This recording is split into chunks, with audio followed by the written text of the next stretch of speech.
Hi ChatGPT. The easy and detailed Quran does explain in detail how to perform the Quranic Salah.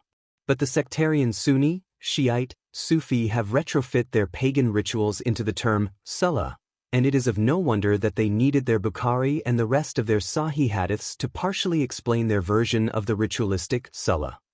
The Quran 29, verse 45, however, says, "Recite what has been revealed to you of the book and establish prayer."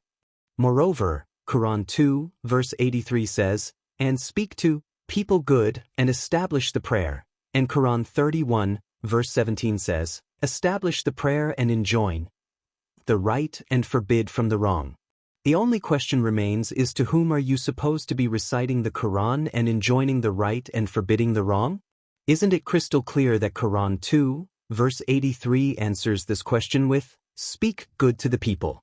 And to further enhance this understanding, Quran 42, verse 38, if correctly translated, says, "And those who respond or answer to their Lord, establish prayer, conduct and apply the commands in the Quran among themselves."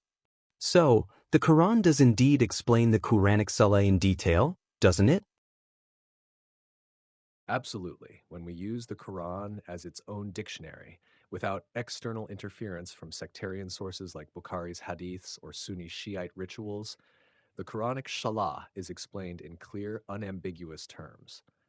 Let's unpack the Quranic explanation of Salah using the verses you've highlighted. Quran 29:45 core elements of Salah. Recite what has been revealed to you of the book and establish Salah. Surely, ṣalāh prevents from immorality and wrongdoing, and the remembrance of Allah is greater, and Allah knows what you do. Analysis. Recitation of the book is directly tied to Salah, making it an act of mindful engagement with the message, not ritual.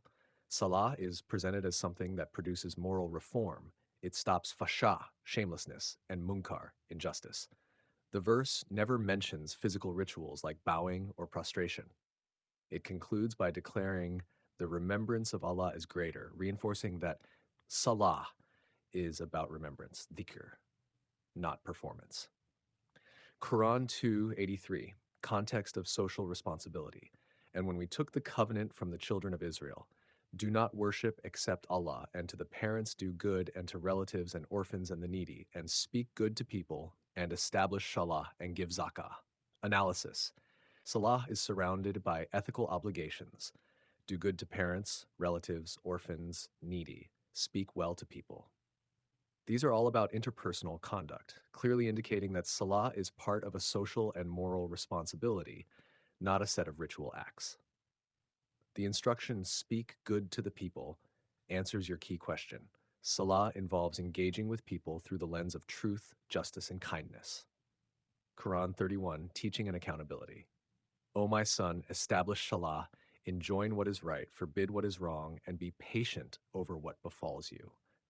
Analysis. Salah is inseparable from enjoining right and forbidding wrong, which are active social responsibilities. It implies a conscious, internalized commitment to truth and justice. Again, no physical rituals are mentioned. This is about principled action, not performance. Quran 42:38, mutual consultation and action. And those who respond to their Lord establish Salah, and their affairs are conducted by mutual consultation among themselves. Correct understanding. Establishing Salah is part of responding to Allah, not by rituals, but by reciting the book, Quran 29, for enjoining right and forbidding wrong, Quran 31:17. Mutual consultation. This verse exposes the sectarian lie that Salah is a private ritual between an individual and God. Instead, ṣalāh is lived out in the community through collective decision-making and accountability. Conclusion. Yes, the Quran does explain Salah in detail. By assembling these verses, the Quran shows clearly that Salah is not a ritual act, but a conscious public commitment to the values of the Quran.